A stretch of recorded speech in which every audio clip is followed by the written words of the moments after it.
With a billionaire for president and skyrocketing inequality, can the United States still call itself a genuine representative democracy? Or has it become a plutocracy? And what can be done, if anything, to cut the gap between the rich and the rest? In this UpFront special, Anand Giridharadas and Arthur Laffer debate one of the biggest issues of our time.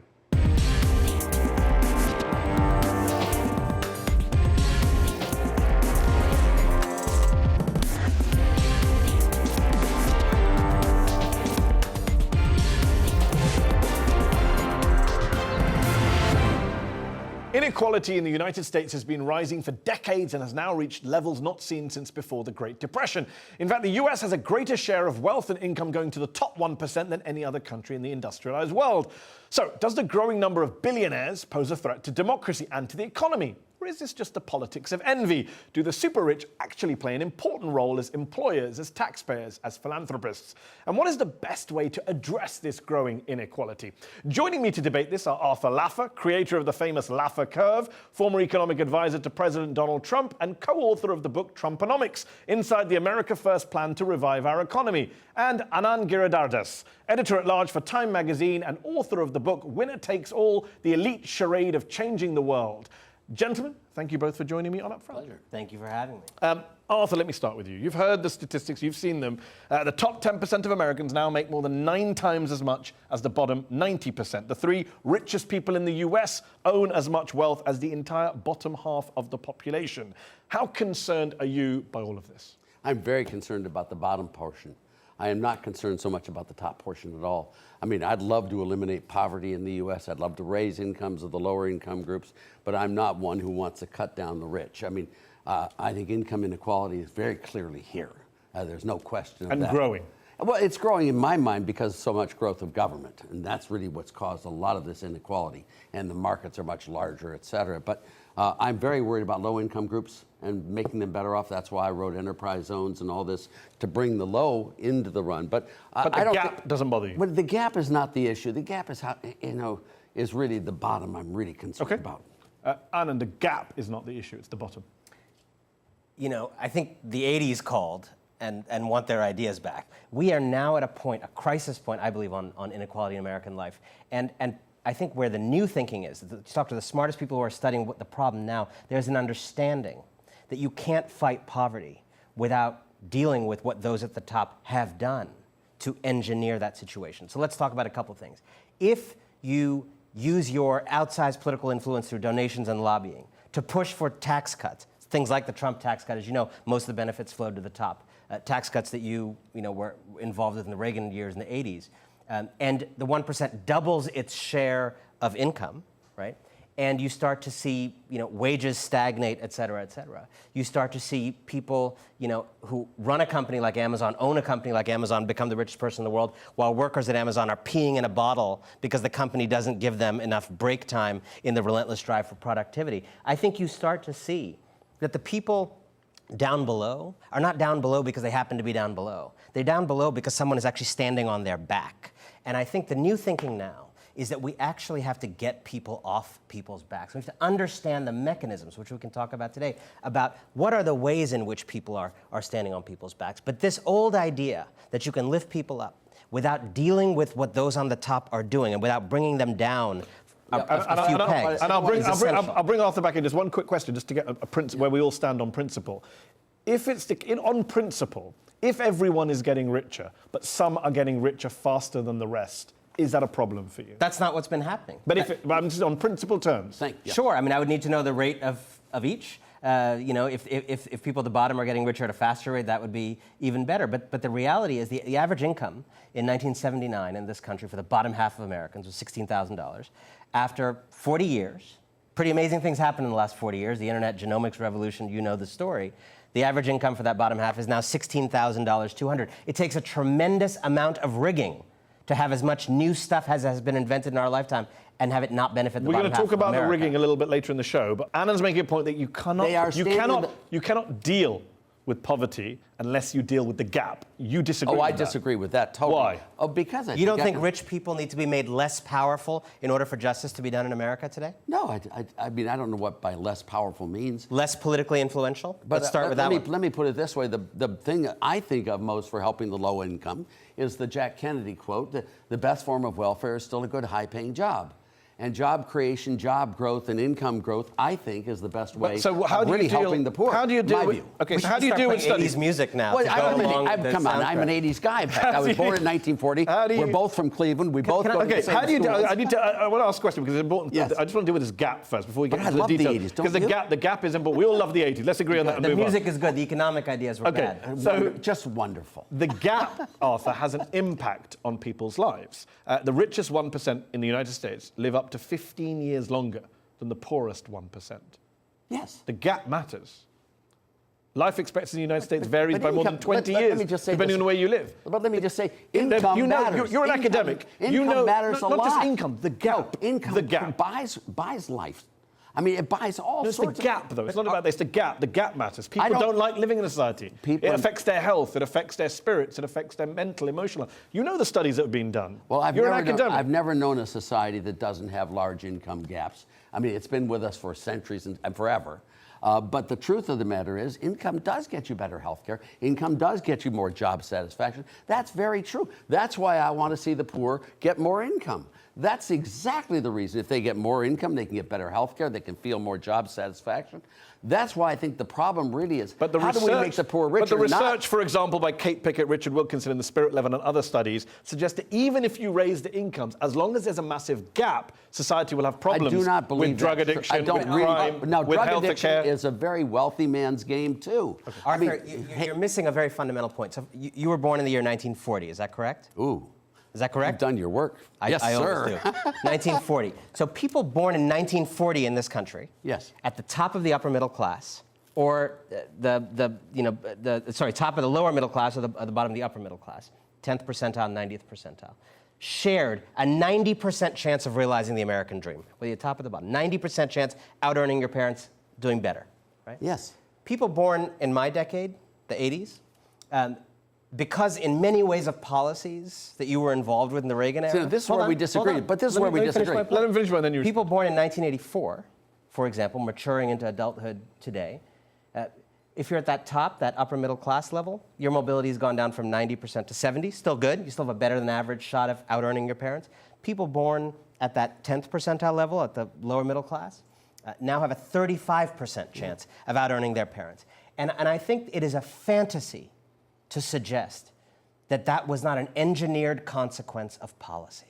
It's not an engineered consequence of government cutbacks, of austerity, of tax cuts. Do you know what happened to homelessness in the Reagan years? Do you know the data? Well, I do. I mean, I know the data, and I lived in California, but let me just say that, still economic growth. What you're talking about is economic growth has come way, way down from the 40s. That's not what I'm talking about. But that is what the results are. I'm talking about capture by the rich. If you have no economic growth, if you have no increase in real GDP per adult, if you don't, you're not going to have a good chance. We do have GDP. Just so we don't argue at cross purposes, my understanding, but it's and correct much me if I'm slower than wrong, it used to be. Anand is saying it's not about how much growth you have, it's about who's getting the growth. Some people can't No, but it get is about growth. No, But what's the point of having talking- lots of growth if everyone doesn't have access to it? Well, but no, what he said was about outperforming your parents.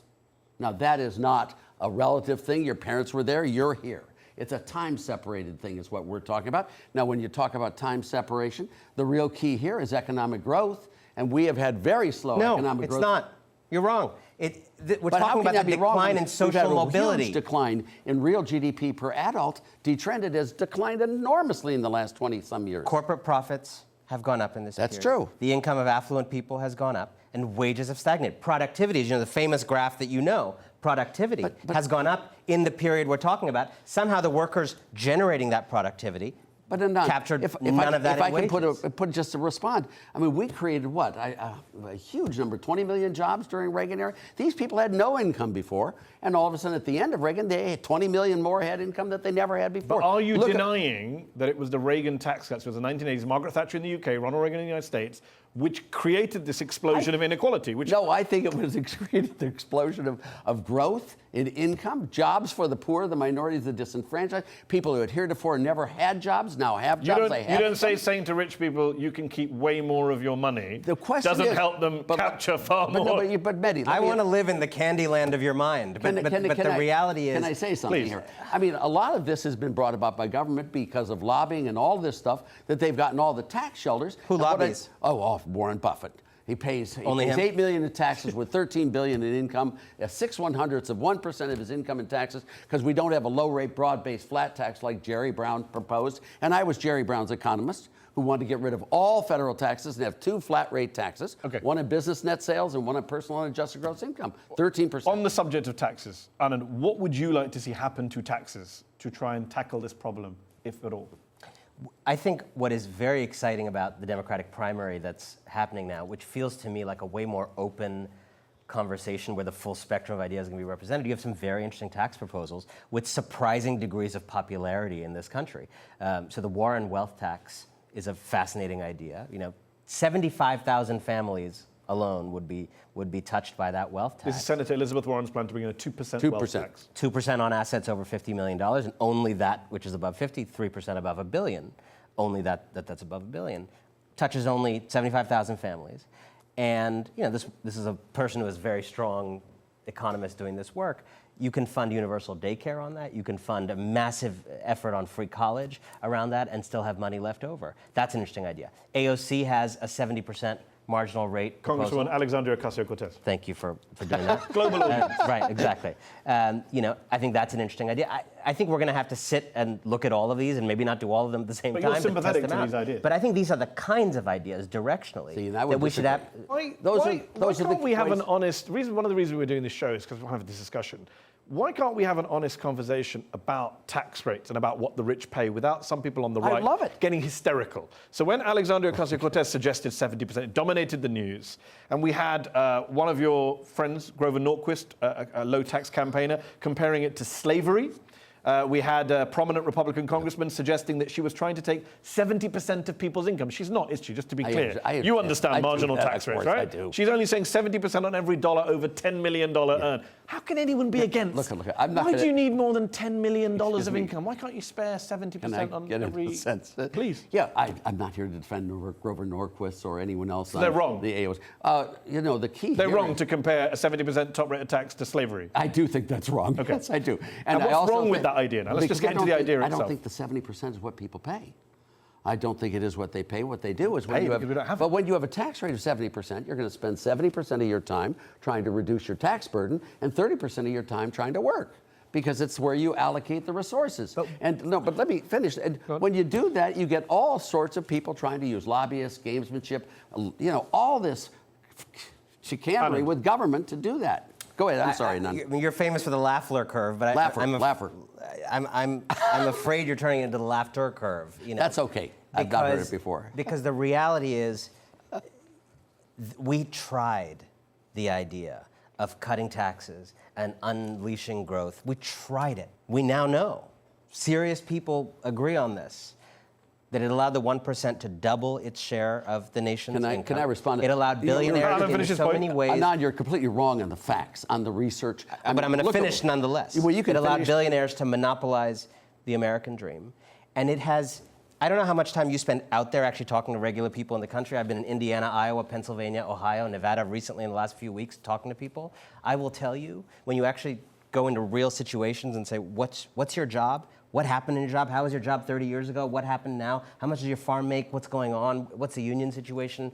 I will tell you that people are very clear, whatever conversation we're having at this table, Americans on the left and right are very clear that something has gone badly wrong in this country, that they can't see the horizon of the future. That's undeniable, isn't it? But I don't That's undeniable, right? No, but even Republican voters, especially Trump supporters, think that the system is rigged against them. I mean, the academic literature is very clear that the tax rates have had an enormous effect on economic growth. Government spending does. I mean, you look at, if you tax people who work and you pay people who don't work, you're going to get a lot of people not working. You've advised Donald Trump. I did much more with Reagan. You've written but you have advised Donald Trump. You've written a book praising.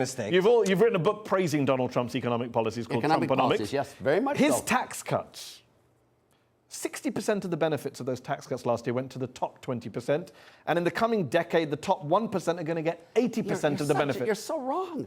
I'm not wrong. That's the Tax Policy Center, which is a non-partisan group. This guy literally hasn't been wrong since the 50s. Okay, that's good. Well, the Tax Policy Center says this. Can I say something? If you look at the increase in jobs, output, and employment. That's not what I asked. If you look in the poor, not what I asked. The top 1%. You're citing research there. And you've not disputed it. You gave me a completely separate set of assumptions you about said jobs. the benefits of the There could be tax cuts. Yeah, no, Well, the benefits of the tax cuts are the jobs these people get. no, that's not how it works. Come on, Oh, come on. That's why we did the tax So cuts. if I get to collect lots and lots of money on the basis of tax cut, but down the line someone may get a job, we equally benefit If it from was that someone tax cut? down the line may get a job. Yeah. No, lots of people You can do got a funny the voice. lowest, It's a very specific the lowest statistic. unemployment The rate. top in the- 1% the will get minority 80% of the no, tax because cut. the You're lowest okay with that? No, the lowest runs of the latter have had the lowest unemployment rates. They've had more But I growth. didn't ask about unemployment. But I'm I asked telling you, about the that's tax where cut. we did it. You may want to talk about the distribution of tax Yes, savings. I but literally I want do. to talk about who gets jobs, who gets the income increases. That's what I'm after.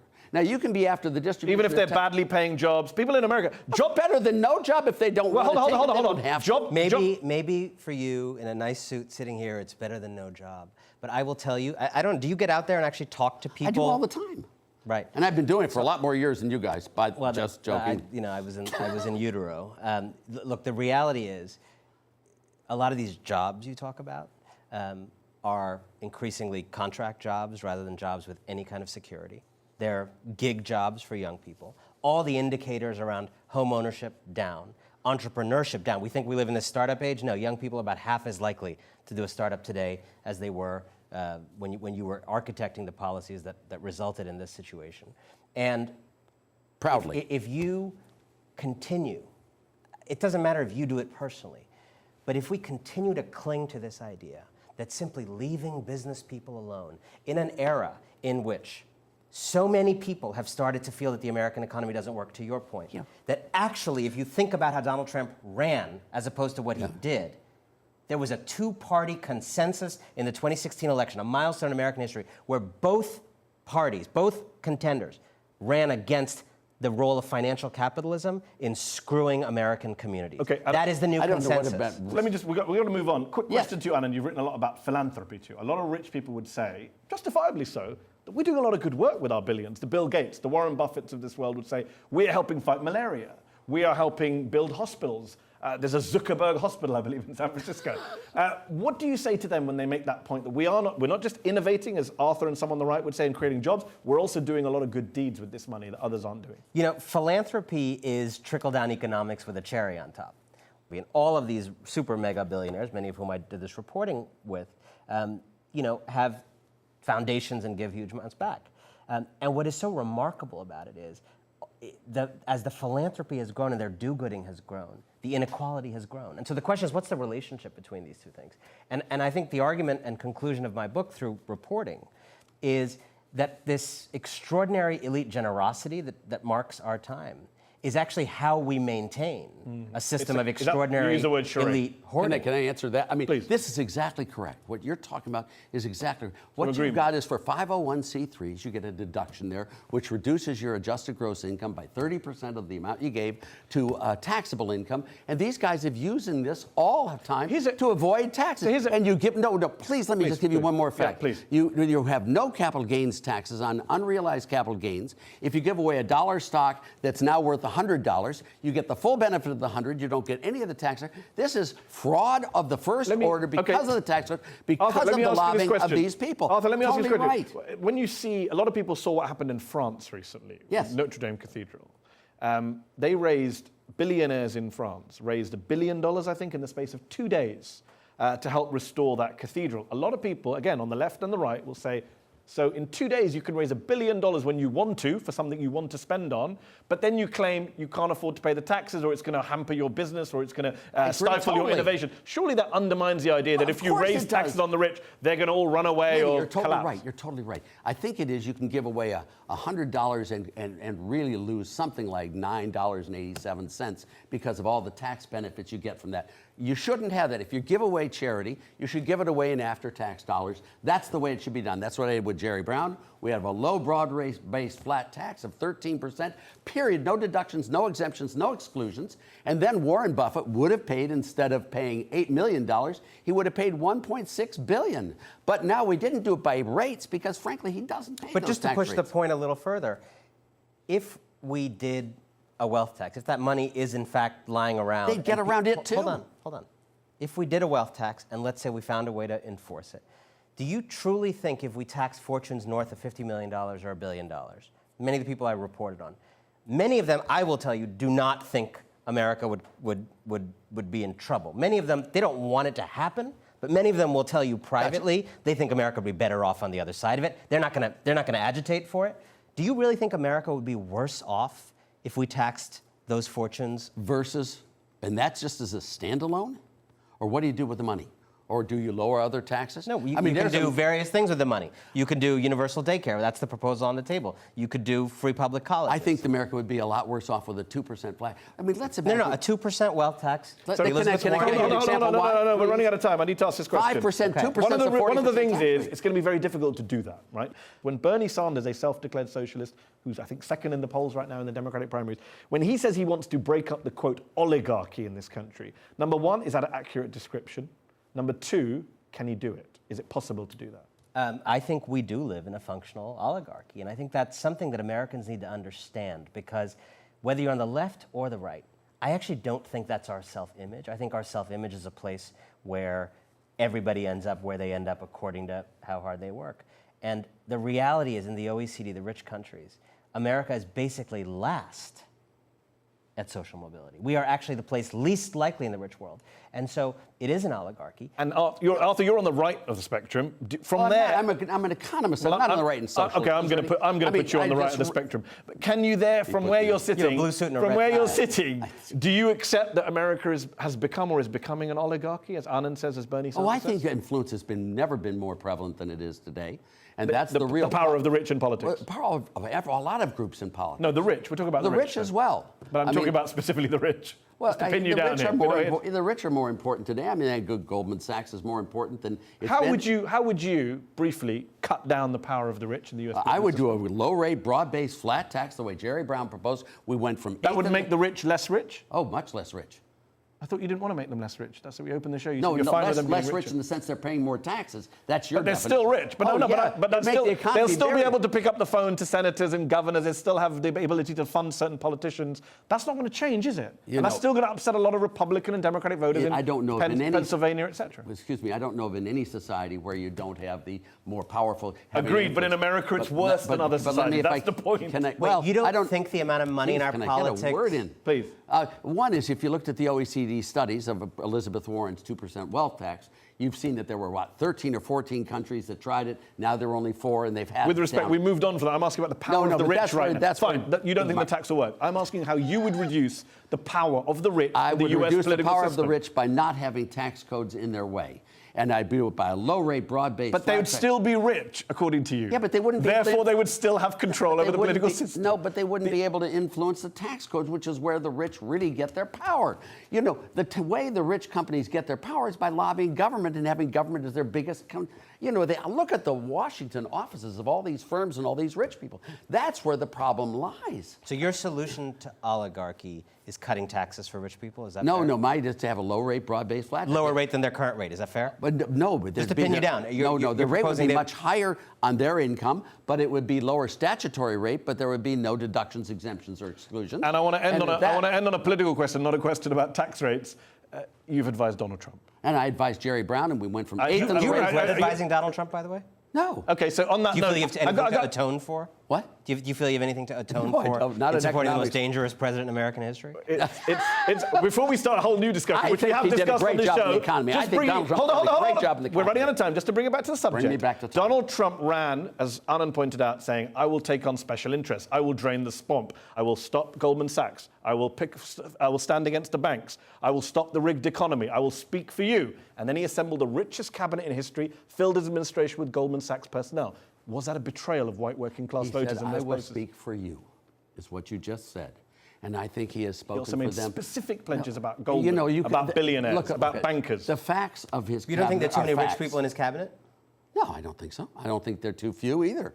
I mean, You think there's just the Goldilocks perfect, just right number No, of I didn't billionaires say it in was. the I don't think billionaires are the criteria you use for there. There are lots of billionaires I think would be awful in the cabinet. I think this cabinet's done a great job in creating a political economy of The growth. representation of different economic strata doesn't matter? I don't think that's what he should have said What about an all-white his cabinet? people. But Would that be I think okay? his cabinet's a great cabinet, and I think We've they're got to doing a end, great but I job want to in ask growth. one very brief question to both of you. Looking forward, I know you love to do predictions. What is going to happen to the American economy, very briefly, especially what we talked about today in terms of the power of the rich, inequality, in the next 5, 10, 15 years? Arthur, then Anand. I don't look at the inequality and the power of the rich and the rich. I think if we keep these policies, we're going to have nice, solid economic growth and prosperity. We'll hit the lowest income echelons, and I'm very excited about moving forward in these areas. Anand, last word. I think we're living in a very exciting time where a 40-year era that you were involved in starting, the Reagan era, is actually finally coming to an end. An age of capital defined by besmirching government, unshackling business, created huge and growing inequalities, led most Americans to feel that society doesn't work for them anymore. And actually, both on the left and right, there's a tremendous new consensus emerging that we need new economic thinking, that everything you heard today belongs in a museum, not in the future. And the reality is, we're going to get there one way or another. We're out of time. We'll have to leave it there. Arthur Laffer, Anand Giridharadas, thank you both for joining me on the show. That's our show. Up Front will be back next week.